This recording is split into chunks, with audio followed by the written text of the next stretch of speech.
सबसे पहले तो आज वज़ीर-ए-आज़म पाकिस्तान गवाह की हैसियत से ख्वाजा आसिफ के ख़िलाफ़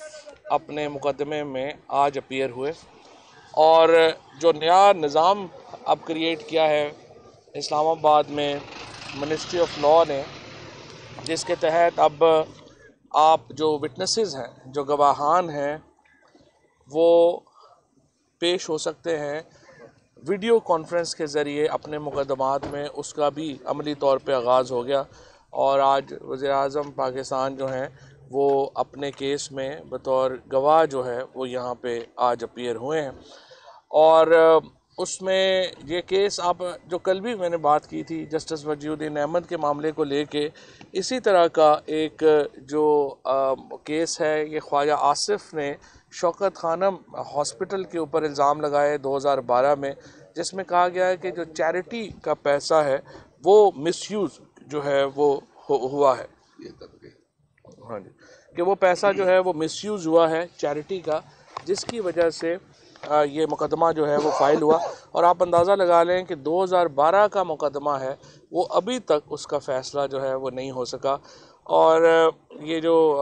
केस है इसकी बड़ी अहमियत है। मैं समझता हूँ कि एक तरफ शौकत खानम जो है वो 70 अरब रुपया हर साल ख़र्च करता है चैरिटी के ऊपर, लोगों के, गरीब लोगों के इलाज के ऊपर, और उसको इस तरह के लोगों ने जब उसको मुतनाज़ा करते हैं तो उससे एक जो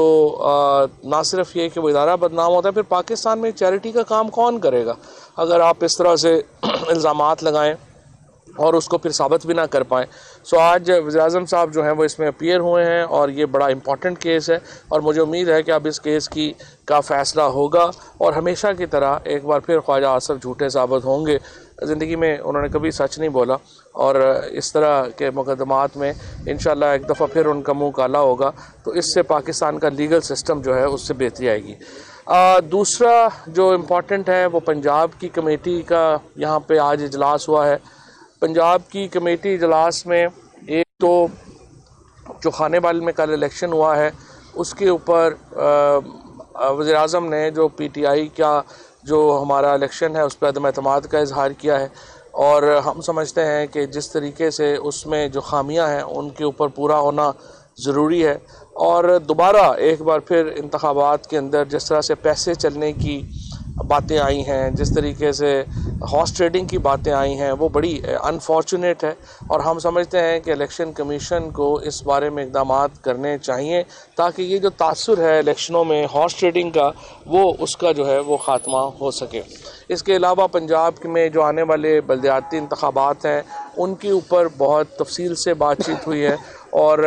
अब इंशाअल्लाह ये पंजाब में एक जो कमेटी है वो हर जुमे को मिलेगी और पंजाब में जो बल्दियाती हमारे जो स्पेशली जो डिस्ट्रिक्ट मेयर्स के कैंडिडेट्स हैं उनको फाइनलाइज करने के लिए एक हाई पावर्ड कमेटी जो है वो कायम की गई है और वो इसके बारे में अपने इजलास जो है वो करेगी। उसके बाद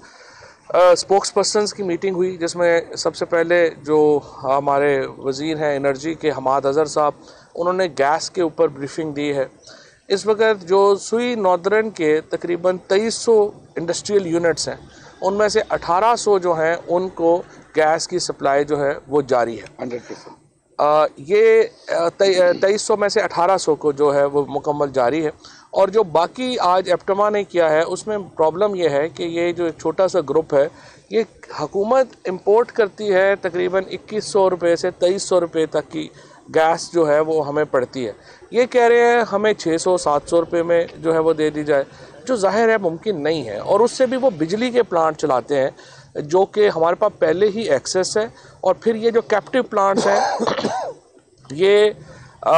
इनएफिशिएंट हैं और इनको गैस देने का मतलब ये है कि हम डोमेस्टिक जो हमारा कंज्यूमर है उसका जो गैस आ भी रही है वो भी फिर मुकम्मल तौर के ऊपर उसको हम ख़त्म कर दें। तो जो मिनिस्ट्री ऑफ एनर्जी का और हमाद अज़हर साहब का मौक़िफ़ है, दो बातें हैं। एक तो वो कहते हैं कि आप महंगी गैस हम जो गवर्नमेंट मंगवाती है उसको हम एक हद से ज़्यादा सस्ती आगे नहीं दे सकते, नंबर 2 आपके पावर प्लांट्स जो हैं वो इनएफिशिएंट हैं, और नंबर 3 आपको पहले ही बहुत सब्सिडीज़ जो हैं वो दी जा चुकी हैं, और मज़ीद सब्सिडी देना इसमें जो है वो दुरुस्त इसलिए नहीं होगा कि ये गैस से आप बिजली बना रहे हैं, गैस यूज़ नहीं कर रहे हैं, तो बिजली हमारे पास पहले ही एक्सेस है और उसके ऊपर भी एक रायती नर्ख जो है वो चल रहे हैं और आपको वो इस्तेमाल करने चाहिए। इसी तरीके से जो कराची का इस वक्त इशू है, वहाँ पे जो 50 टॉप एक्सपोर्टर्स हैं उनको गैस जो है वो दी जा रही है, लेकिन कराची में जो डोमेस्टिक नेटवर्क है वो SNGPL से दुगना है, लिहाजा वहाँ पर मसला जो है वो ज़्यादा एक्यूट है, ज़्यादा शदीद है। और इसलिए मैंने पहले भी ये अर्ज़ किया था कि गैस जो है वो पाकिस्तान में डिप्लीट हो रही है। 9% पिछले साल हुई थी, 9% अभी हो रही है। सो ये बड़ी जल्दी हमारे पास अपने, और दूसरा एक बात और भी जहन में रखिए, जो बहुत लोग बात करते हैं कि अगर आप वक्त पे गैस मंगवा लेते, या इस वक्त पहली बात तो ये गैस वक्त पे मंगवाई गई है, और 12 जो ओवरऑल जो हमारी कैपेसिटी है कैरेजेस की, वो तमाम जो हैं वो यहाँ पे आए हैं। लेकिन ये LNG जो आप इंपोर्ट करते हैं ये आप डोमेस्टिक यूज़ में नहीं देते, क्योंकि ये बहुत महंगी है और डोमेस्टिक यूज़ में इसको देना जो है वो फिजिबल नहीं है, ये सिर्फ जो है वो इंडस्ट्री को दी जाती है। सो उसके ऊपर जो है वो एक डिटेल बात हुई है। उसके बाद शहजाद अकबर साहब ने शहबाज शरीफ के मामले के ऊपर डिटेल ब्रीफिंग दी है। जो इस वक्त शहबाज शरीफ का मामला था, आपको याद होगा 1 साल पहले ये इल्ज़ामात सामने आए थे कि शहबाज शरीफ, हमज़ा शहबाज और जो बाकी लोग हैं वो मनी लॉन्ड्रिंग में मुलव्वस हैं, और उस तरह ही अकाउंट ऑपरेट किए गए जैसे ओमनी ग्रुप के अकाउंट जो हैं वो जरदारी ने ऑपरेट किए। जरदारी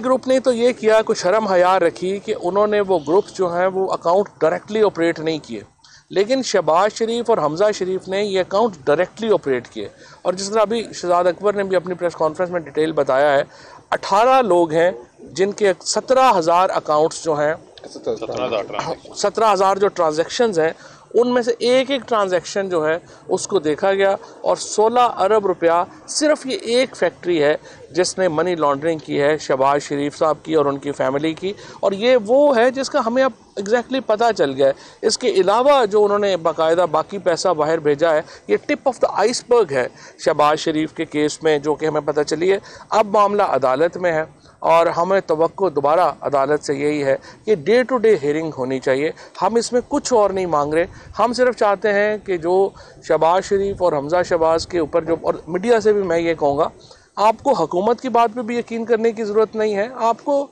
शहबाज शरीफ और हमज़ा की बात पे भी बात करने की ज़रूरत नहीं है। आप ख़ुद अपनी टीमें भेजें, जो एविडेंस जो शहबाज शरीफ और हमज़ा शहबाज और बाकियों के ख़िलाफ़ है उसको एनालाइज़ करे और लोगों के सामने रखे कि ये शहादतें जो हैं वो हैं क्या, और उसके मुताबिक जो है लोगों की एक ओपिनियन जो है उसके मुताबिक बने। और इंशाल्लाह ताला उसके ये जो अगर डे टू डे हियरिंग होगी तो आप देखेंगे कि नवाज़